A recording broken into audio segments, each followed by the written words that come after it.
Welcome to my mommy's podcast. This podcast is sponsored by Wellness. That's wellness with an E on the end, which is my new personal care line of hair care, oral care, and now deodorant. Our newest product that I'm so excited about is our all-natural deodorant that's built on my recipe that I have shared on the blog and have been using for over a decade. It works better than conventional alternatives without the harmful chemicals or the pore clogging junk.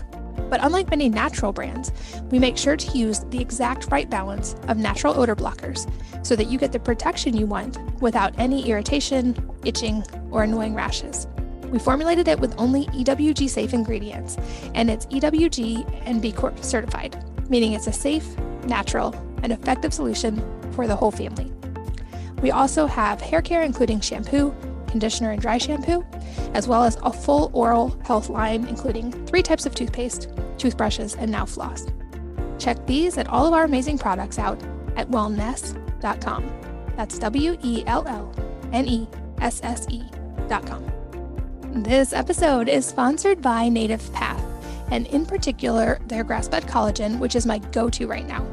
I like using collagen because it helps replenish the body's natural collagen levels, which can decline with age, and our modern diets are often low in these important compounds found in collagen that we used to get in larger amounts from natural sources like broths. Collagen is great because it's a super convenient and easy way to get these benefits. It's flavorless and it dissolves easily in hot or cold liquids, so it's easy to add to coffee, soup, smoothies, or really any food or drink. And every scoop of Native Path grass-fed collagen is consistently formulated with 10 grams of the highest quality grass-fed type 1 and type 3 collagen, which are the ones that make up 90% of all the collagen in our bodies, which is critical for maintaining skin, hair, nails, lean muscle metabolism, digestion, and so much more. So check out a special deal on Native Path grass-fed collagen by going to wellnessmama.com/go/native collagen. Again, that's wellnessmama.com/go/native collagen. Hello, and welcome to the Wellness Mama podcast. I'm Katie from wellnessmama.com and wellness.com. That's wellness with an E on the end. And this episode is all about peptides, hormones, aging backwards, and saving relationships. I am here with Josh Whalen, who is an expert in some of these topics. He's the founder of Blokes and a new company called Joy, which is JOI. And he, through his own experience, started feeling not great. And he had low energy, lack of focus, dwindling drive, and a lot of other issues. And he reached out to find his own answers to this, and it led to what is now a business helping a lot of people do the same. And we talk about a lot of these things today. A fun story about how he's met 2 of the most recognizable people in the world. And then we go deep on how we can drastically improve the divorce rate in the US by optimizing couples' hormones and how he learned this from his personal experience. Why 10 to 20% of relationships are sexless and how this can be remedied. Steps to testing and optimizing hormones. The 4 major hormone markers we should be looking at. What peptides are and how we can use them to our advantage, including a couple really fascinating new ones. Some simple factors that can make a big difference in optimizing hormones, the peptides he takes on a regular basis and recommends, and so much more. So without further ado, let's join Josh. Josh, welcome. Thanks for being here. Thank you for having me, Katie. I'm excited to chat, and we're going to go deep on peptides and hormones and some other topics. But before we do, I always send in my research for these episodes questions about unknown facts about you. And you have one that you've met 2 of the most famous or recognizable people in the world. And I am so curious to know who they are. All right. One is a famous Beatle, Sir Paul McCartney, and the other is Elon Musk. Wow. Definitely 2 recognizable ones. I bet those were cool experiences. Yeah. One was backstage Coachella at Outkast. Obviously, that was Sir Paul McCartney. And there's a really funny story behind it, but we don't have enough time. And then the other one was Super Bowl with Denver Broncos and the Carolina Panthers in San Francisco. And I ran into Elon Musk and I got a selfie with him. I think I'm one of the very few people that got a selfie with him. I've never shared it per his request, but if Elon Musk is watching, I have a selfie with you, buddy. That's really cool. Well, also in that list of questions, I love to send the question if you were going to give a TED talk in a week, what would it be about?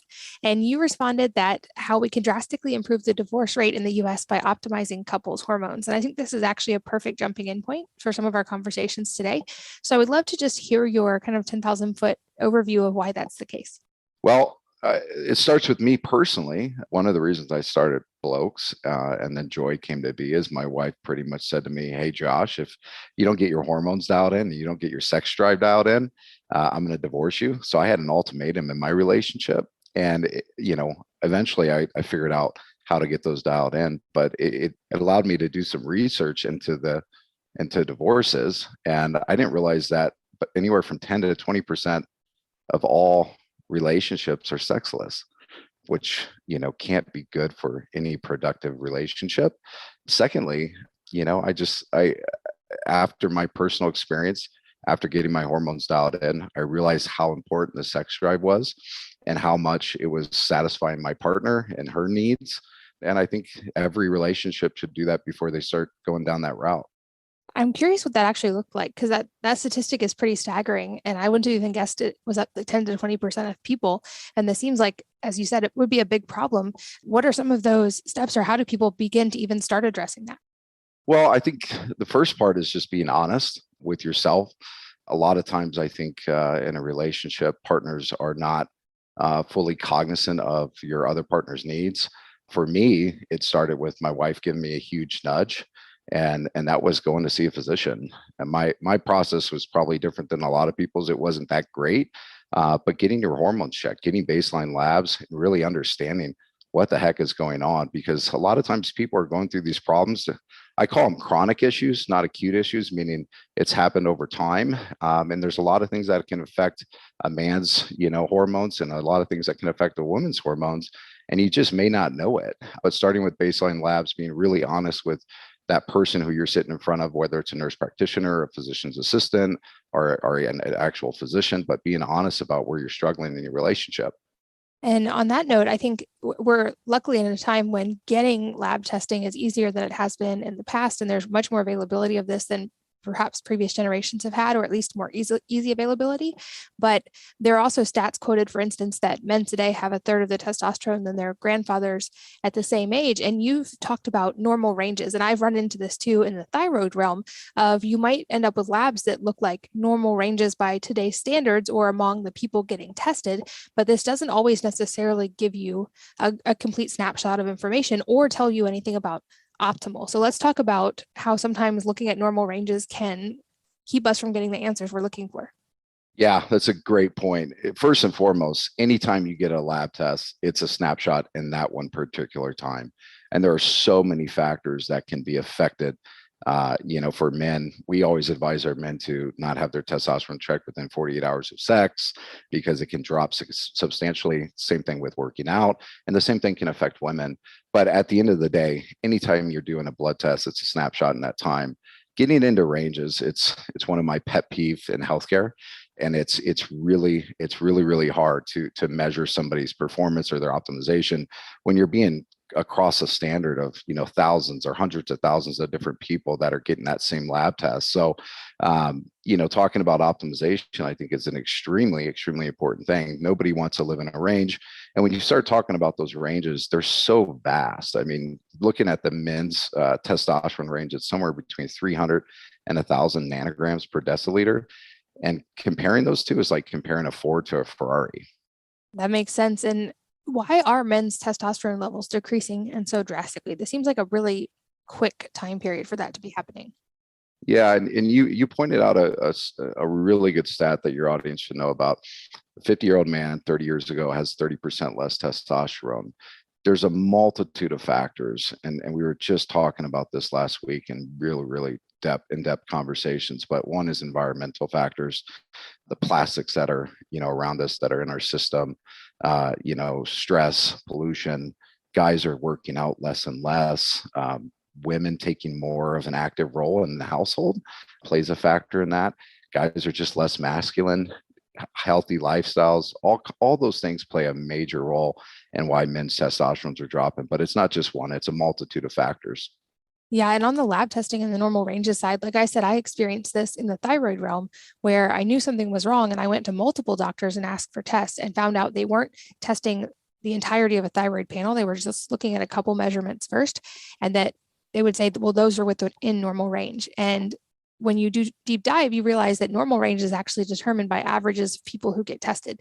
People who get tested are people who think that they might have an issue, and typically people who are elderly. And so the normal ranges are often not telling you what a young, healthy person needs to feel optimal. They're telling you what is considered clinically problematic for someone in the elderly population. And so I think understanding that at least is a good starting point for delving deeper into what actually is going on. I think also maybe something that you ran into, women typically, from my understanding, are more likely to go to the doctor and be proactive and speak vulnerably about what's going on. And it seems like guys can have trouble or be more reluctant to do that. What do you think are some of the reasons there and or ways to overcome that? Well, that's just not, speculative response. It's actually true. Men are 25% less likely than a woman to go see a physician. I read a stat that men 18 and older haven't seen a physician in 45% less likely to see a physician in a year than a woman. I think, this is another one where there's a ton of different noise and there's a ton of different factors. But I think the thing for me that resided the most is that when we're young boys, young men, we're told to deal with pain, to not be vulnerable. And I think that carries over when you have decades, when you're in your 20s, your 30s, your 40s and 50s, and all of a sudden you have pain or maybe something doesn't feel right and you're just less apt to go to the doctor. There's plenty of reasons, like maybe a bad experience, maybe it's financial, means. But the one that resides with me the most is that when we're very, very young as men, we're just less likely to deal with pain or even show that we have pain. That makes sense. And then ironically, as an interesting corollary to that, women weren't even included in medical research until 1993. So we have men who are reluctant to go to the doctor and women who are trying to go to the doctor but can't get answers because most of the research was done on men. And so there's obviously some things that I think a lot of people like you and like many awesome doctors out there are working to overcome some of these now known issues that we have when it comes to testing. But I think understanding this is the first step toward improving this. And I'm curious both for you personally and what you recommend for people who maybe are identifying some of these similar problems. What are those first steps to testing and to improving those levels? Is it hormone optimization therapy? Is it other like more interventive diet and lifestyle stuff? What kind of approach do you take? Yeah, I think there's a lot of different factors. Some of it depends on your age and where you're at. Some of it's just being honest. I mean, if you're doing good for your body or bad for your body. Smoking cigarettes is obviously not good. Drinking alcohol on a repetitive and ongoing basis is not good. But if you feel that something is off, it probably is off. And I think the first step is getting baseline labs, and that can start with your primary care. That can start with any functional medicine expert. It can start with somebody in the hormone space, and if it truly is hormones, you should be seeing somebody who's extremely dialed in and an expert in hormones. And I always tell patients, whether they're going to us or not, when you're going through this process, understand the physician that you're sitting across, and if hormone optimization is a very big factor in their practice, because if it is, then you're likely in good hands. Another interesting fact I learned from you in researching this episode is that men's hormones can actually change in response to their partner, especially during pregnancy. Can you explain what's going on when that happens? Yeah, so this is kind of a funny one because I and my wife and we had major fertility struggles. From the time I was 35 to almost 38, we had 4 miscarriages. And this was the onslaught of my hormones just, going down. And I had no idea why. So afterwards, I did some research on my own. I started talking to physicians who specialize in hormones. And there's four major markers you should be looking for. One is testosterone. Another one is estrogen. Another one is prolactin. And the last and certainly not least is cortisol. All those can change as your partner is going through pregnancy. Men's testosterone can decrease as much as anywhere from 40 to 75%. Their cortisol levels could go up. Their estrogen can actually increase as well, which could lead to belly fat and just different mood swings. And then prolactin, this is kind of an interesting one, but obviously prolactin is a great marker for women because it helps aid in, breast milk. But for men, there's some studies that show that it actually helps aid in and the fact that it makes him more alert as a father. So all those things played a major role in me. My testosterone levels, I wish I would have known what they were before as the baseline. And this is why I tell so many guys and women this. But I can tell you where I started in my hormone journey was, below 300 nanograms per deciliter, which is considered hypogonadism. And for a guy who's in his mid 30s, that's really, really low. Wow. And when we're talking about now understanding these normal ranges and why we want to focus on optimization and not just baseline normal that's potentially from problematic populations to begin with, what are some of those factors that we should focus on for optimization, especially people who want to perform at a high level? Right. I mean, when you talk about hormone, it's testosterone replacement for men, hormone optimization for women. When we talk about replacement, that's truly what we're doing. We're talking about what we feel you should be there at a certain age, whether you're in your 30s, your 40s, your 50s. Most guys that come to us, we're focused somewhere between 800 and 1200 nanograms per deciliter. There's other things that you can do just in general, have an active lifestyle, get out in the sun more often, eat healthier, get rid of the plastics in your house, focus on stress, focus on exercise, focus on high impact interval training, do squats, all kinds of things that just, allow your body to not adapt and kind of shock it over time. So yeah, several key points there. I think I'm a big proponent. This is one of my soapboxes of the importance of sun exposure, and obviously not to the point of damaging your skin, but getting out. My key times are immediately after waking up to signal all the important hormone cascade that comes from early morning sunlight. And people often underestimate how big of a difference this can make when we're talking about hormones, because it affects cortisol, which is a master hormone. It also affects light signaling. It affects your circadian patterns, and all of those come into play with your body and production of all of your sex hormones and everything else. And you also mentioned reducing plastics, which is another big topic for me as well. I also always put sleep on the list, because if you're not sleeping, you're not going to have optimal hormones, period. And then I love the idea of also resistance training and lifting heavy things, especially for women. I feel like, at least for guys, there's more of a focus on that, and women are often tend to shy away from the really heavy weights. But I think that's a really critical piece for both men and women. Another topic that I know you have some expertise in, and I would love to learn from you on today, is the topic of peptides, because these have become somewhat of a buzzword lately. I'd love for you to start broad and explain what peptides are, and then maybe let's go into some of the roles they play in this bigger conversation. Sure. Peptides flowing through our body naturally. We have 7,000 of them. If your audience is a little baffled on peptides, these are a little bit more than what you throw in your shake or your coffee. These are short chain of amino acids, the stepping stones for proteins. They're extremely, extremely powerful. I like to say a lot of low risk, high reward. Peptides, unlike hormones, are very, very focused in what they can solve. You have peptides that can solve weight issues, mental issues, growth hormone issues, just overall stress. Peptides, I think, are, the next big thing in healthcare. One thing that a lot of people don't even realize is insulin, something that our body relies on every day, and especially if you're type 1, type 2 diabetic, insulin is a peptide. It's the world's most largely produced peptide. And I'm very, very bullish on where peptides are going as a whole. I take them on a regular basis, and they've changed my life. Are you open to sharing some of the ones you've experimented with and take Absolutely. regularly? Yeah, no, there's quite a few peptides I take. BPC 157 is something that's for gut health and inflammation. I take that. I kind of cycle on that, cycle off of it. I always take a growth hormone peptide, ipamorelin, sermorelin.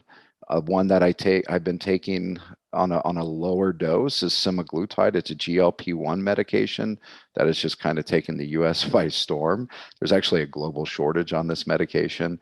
And why? Because it works. It's for weight loss. It slows down the digestive tract. And it's a phenomenal, phenomenal drug. It's FDA approved. And then I take one for mental health called CMAX. It's a nootropic peptide that helps with anxiety and stress and just that neurocognition. So.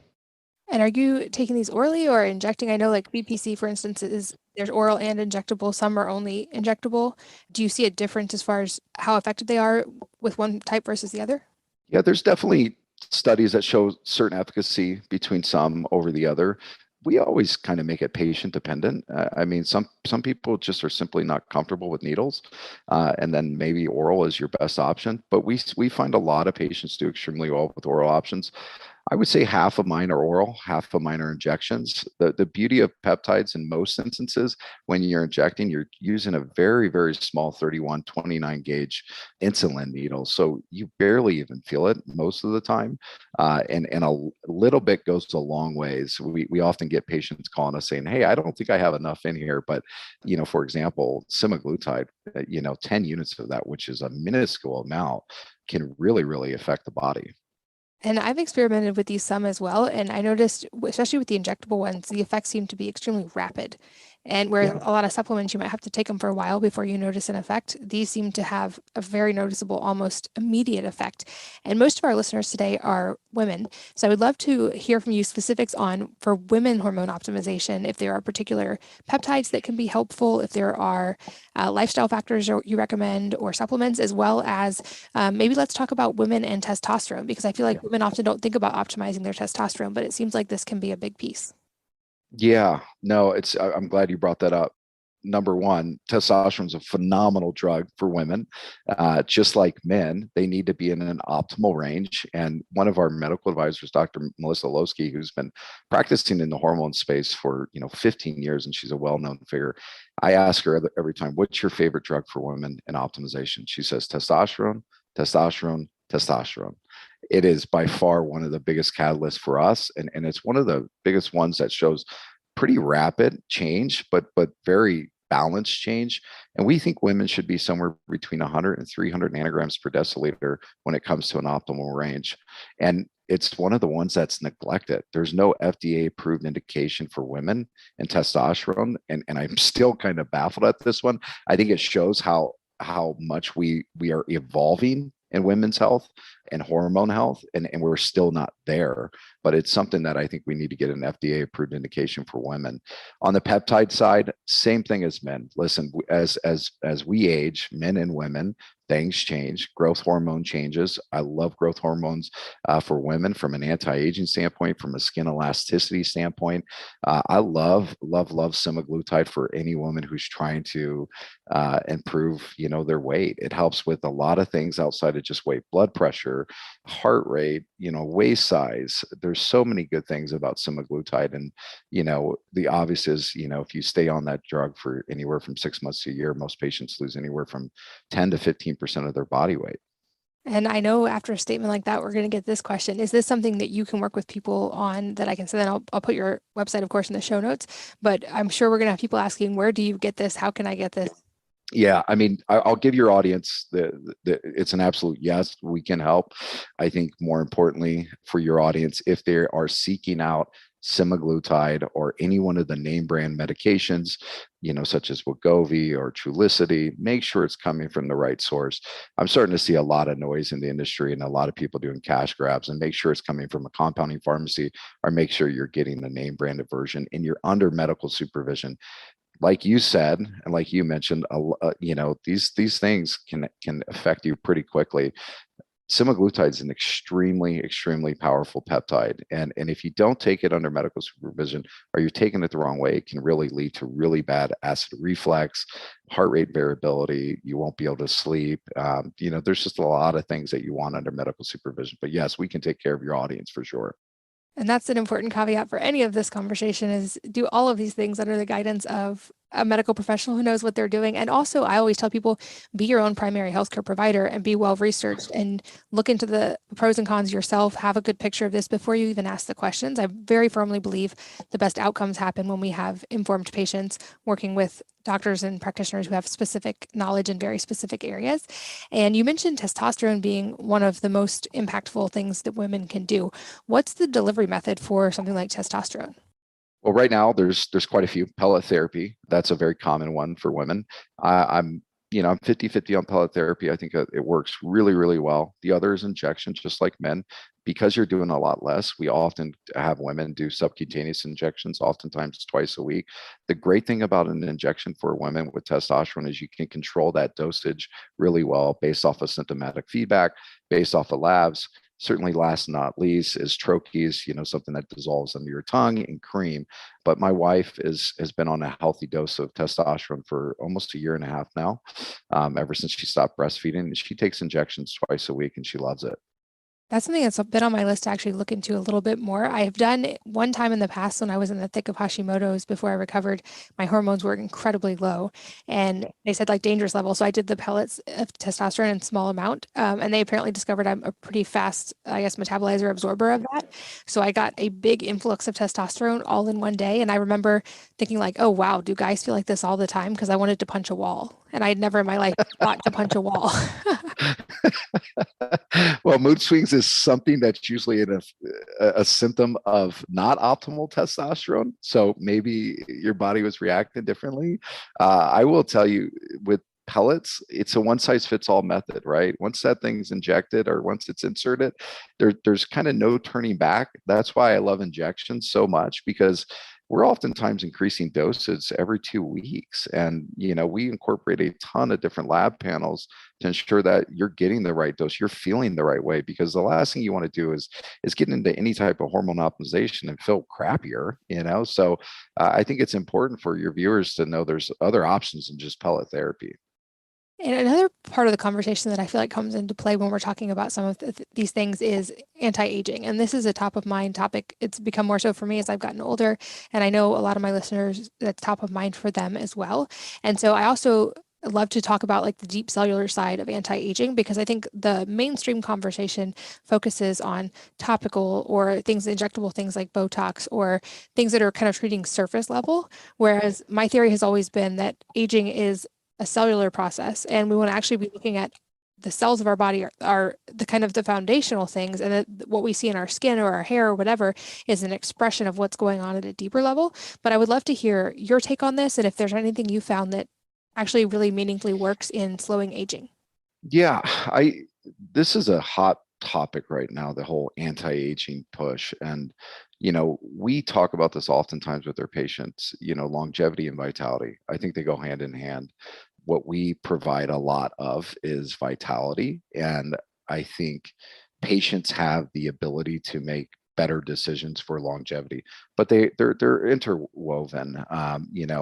Anytime you can slow down your metabolic rate, you're slowing down that aging process. Anytime you can control your caloric intake, you're slowing down that aging process.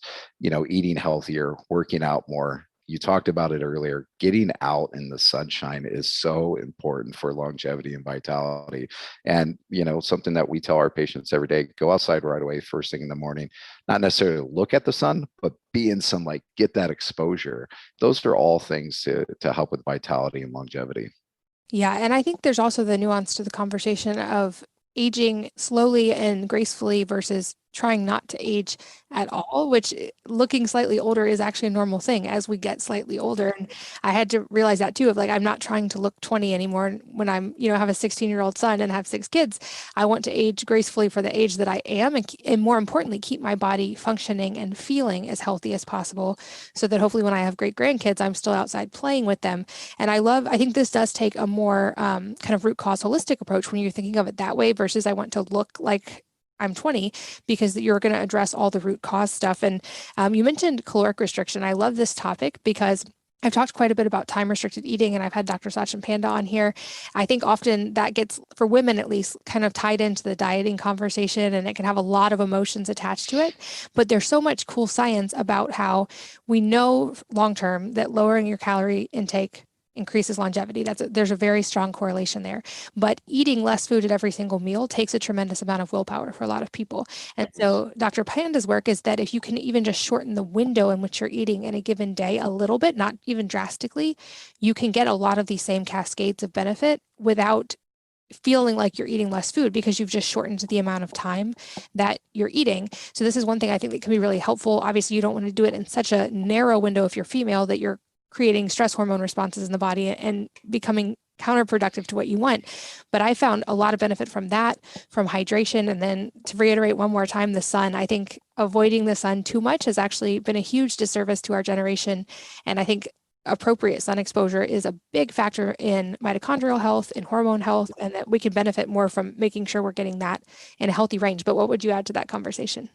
No, I think you nailed it. I think when people start talking about fasting, they kind of cringe, right?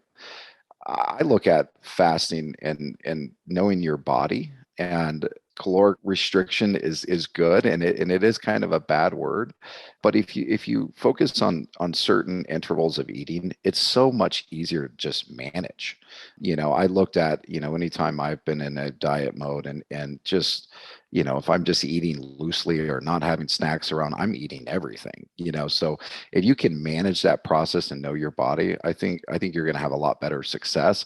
And if you do have, just really off hormones and you have a struggle with eating habits, there are resources. I think semaglutide is a phenomenal option to control those cravings and appetite. And as a follow-up to that, are there any supplements that you commonly recommend? That I know that there's a lot of individualization and personalization in this area for every person, but are there things that on average or in large groups of people seem to be beneficial? Yeah, I mean, it seems everybody's lacking vitamin D. We always are suggesting vitamin D. A lot of people lack B12. Those are all things that can help with energy levels and mood. We don't have supplements, but those are things that we are commonly telling our people to get on. Another thing right now that's really big is NAD plus with cellular function. We prescribe that on a regular basis. That seems to give people a lot of energy boost, helps with skin elasticity, cellularity. Those are probably our most common things. I did an experiment on myself with IV NAD, and I definitely noticed a benefit from it. And I did a cycle of it where I was doing the slow IV that took us several hours. And then I had heard, I think it was Ben Greenfield had done basically a push IV of it. And I was like, well, if Ben can do it, I'm sure I can do it. And did that. And it was one of the less comfortable experiences of my life. So I definitely wouldn't recommend push IVing that for anybody listening. They're like, yeah, if you ever feel like this, you're having a heart attack. And I was like, okay, good to know.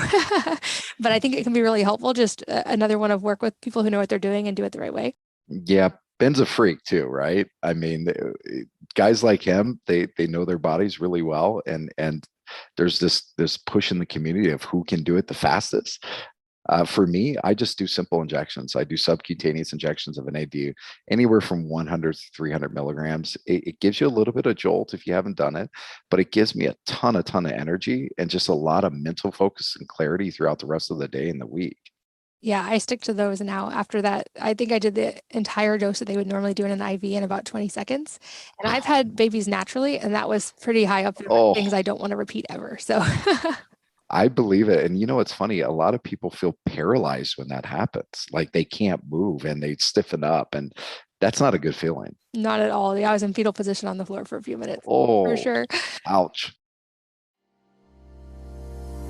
This podcast is sponsored by Wellness. That's wellness with an E on the end, which is my new personal care line of hair care, oral care, and now deodorant. Our newest product that I'm so excited about is our all-natural deodorant that's built on my recipe that I have shared on the blog and have been using for over a decade. It works better than conventional alternatives without the harmful chemicals or the pore clogging junk. But unlike many natural brands, we make sure to use the exact right balance of natural odor blockers so that you get the protection you want without any irritation, itching, or annoying rashes. We formulated it with only EWG safe ingredients, and it's EWG and B Corp certified, meaning it's a safe, natural, and effective solution for the whole family. We also have hair care including shampoo, conditioner, and dry shampoo, as well as a full oral health line including 3 types of toothpaste, toothbrushes, and now floss. Check these and all of our amazing products out at wellness.com. That's WELLNESSE.com. This episode is sponsored by Native Path, and in particular, their grass-fed collagen, which is my go-to right now. I like using collagen because it helps replenish the body's natural collagen levels, which can decline with age, and our modern diets are often low in these important compounds found in collagen that we used to get in larger amounts from natural sources like broths. Collagen is great because it's a super convenient and easy way to get these benefits. It's flavorless and it dissolves easily in hot or cold liquids, so it's easy to add to coffee, soup, smoothies, or really any food or drink.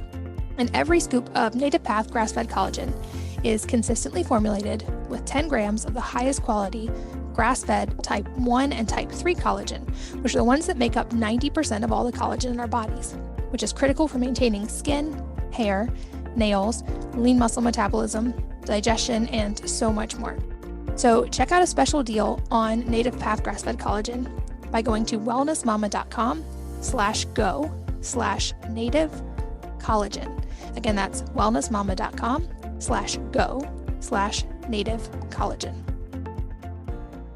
Well, like I said, a lot of our listeners are female, and a lot of them have been kind of following my journey and going on this journey with me of moving past health problems and now into trying to really optimize health. And I'm now in a phase of my own life where I'm training for a pentathlon and kind of becoming an athlete for the first time in my life. So I'm curious if there are any other factors that you would recommend specific to women that can really help optimize on any of these fronts, or things that just aren't parts of the mainstream normal conversation.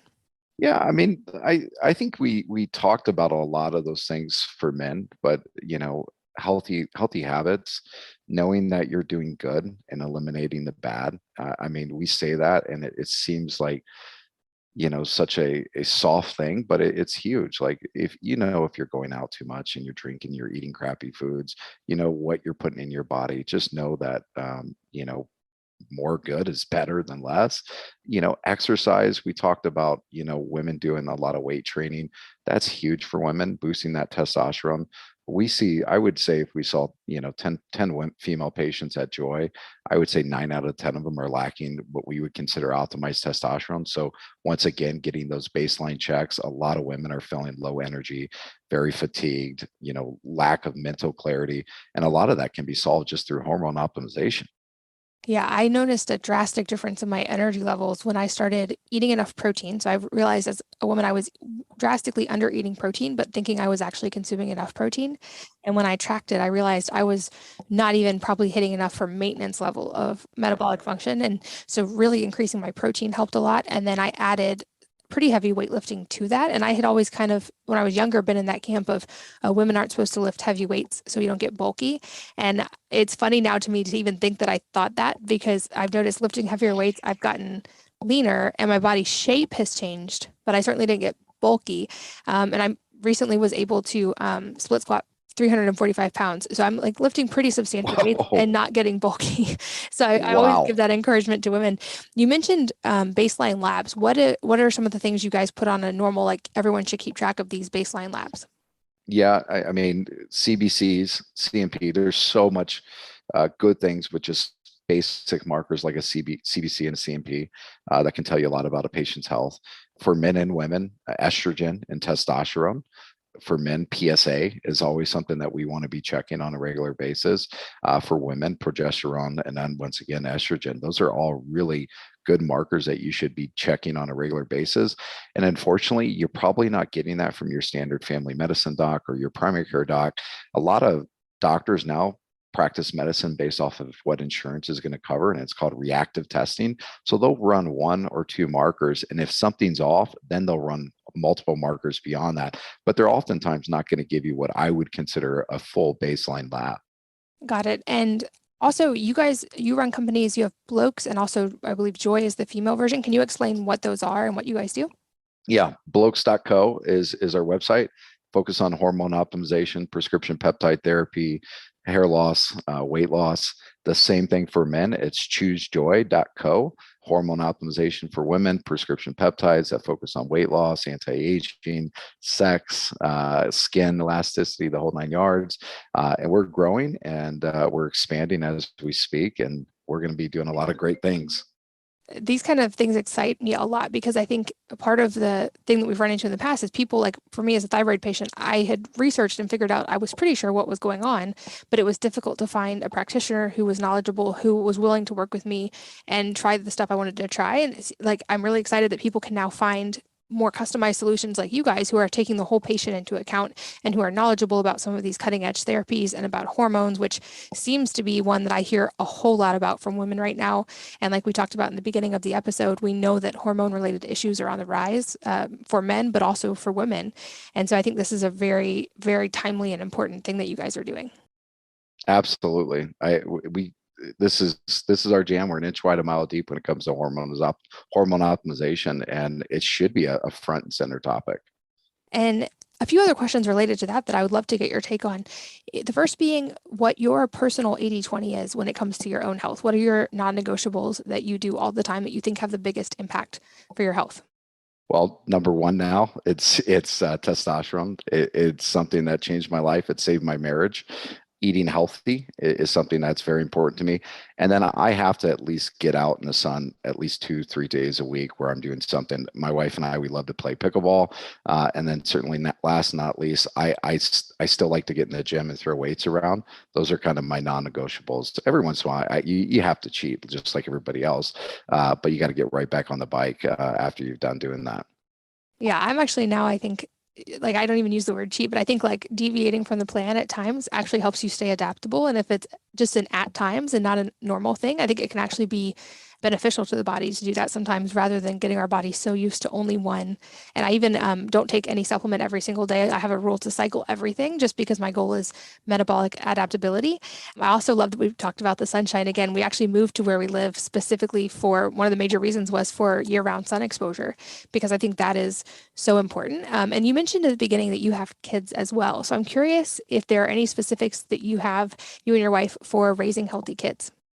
Well, my wife is the captain of that boat, and I'm very fortunate, but I don't think my kids have put anything in their body that is not organic. I mean, we even go as far to give them goat milk because it's easier to process. Eating healthy is such a big catalyst. And, there's so many things that tie to kids' health. Gut health is something that's extremely important. We give our kids probiotics, we give them vitamins, we give them supplements on a regular basis. But my wife is so phenomenal at that, ensuring that what's going in their body is as good as what we're putting in our body. Absolutely. That's been my approach as well, and realizing just how capable kids are of understanding, even from a young age. And so making sure I just educated them without fear or any kind of negativity, but just educated them about how foods affect your body in different ways. And it's been fun to see now that my older ones are teenagers, how they've really taken ownership for that. And I don't restrict their food when they're not in my house. I just cook healthy at home, and they choose to follow because that's what their bodies are used to and that's how they feel good. And I think often we don't give kids enough credit when we give them things like kids menus that are all junk food and assume that's all they're going to want to eat because they're so amazingly capable of learning and understanding it at such a young age. Totally. And you know what? Make it fun. Make it a lot of fun for them. We are on the tail end of a heavy metal detox for our kiddos. And we have a 1.5-year-old boy and a 4.5-year-old girl. And they both love it at the end of the night. We give them their little spray and, we're almost done with it, but we've made it fun. And when you make it fun for them, it's just, it's just part of the game. It's part of living. Yeah. And I think that's a valuable lesson from kids is do that for yourself too. If you're trying to improve your health, gamify it and make it fun. Don't make it the mindset about restriction or about what you can't have or about depriving yourself or thinking that you're punishing yourself into looking or feeling a certain way, but make it fun and make it game oriented and goal oriented and do that for yourself as well. Absolutely. Another question I love to ask is if there is a book or a number of books that have profoundly impacted your life, and if so, what they are and why. It might sound a little weird, but even though I'm in healthcare, I'm a big believer in economics, and any of the Malcolm Gladwell series is my go-to. I've read them all at least a few times. I love to know why there's an action and then there's a reaction, and then the same thing goes with the body. So I think that's why those are my books of choice that I read, and then every once in a while it's just something in healthcare. I really enjoy his books as well. I'll link to those in the show notes as well as to Blokes So good. to Choose Joy. So you guys can find those and keep learning more. I know you have resources available online as well, so you guys can check those out. And then lastly, any parting advice for the listeners today that could be related to something we've talked about or entirely unrelated? I think you nailed something that I give our viewers all the time. Own your own health journey and own your own success, whether that be, an entrepreneur type route, a business route, and health should be the same way. Know that, there's a lot of noise as a consumer. It's even sometimes hard for me to navigate through so much noise with so much advertisement and marketing. But own that journey, find the right practitioner for you because there's one out there for everybody, and do some research. Awesome. Well, I think that's a perfect place to wrap up for today. Thank you so much for your time. I'm glad we got to go deep on some of these more fun kind of sciencey topics that I haven't gotten to talk about much. And I learned a lot. I know our listeners did too. So thank you for being here. You bet. Thank you so much, Katie. And thanks as always to all of you for listening and sharing your most valuable resources, your time, your energy, and your attention with us. We're both so grateful that you did. And I hope that you'll join me again on the next episode of the Wellness Mama podcast. If you're enjoying these interviews, would you please take 2 minutes to leave a rating or review on iTunes for me? Doing this helps more people to find the podcast, which means even more moms and families can benefit from the information. I really appreciate your time, and thanks as always for listening.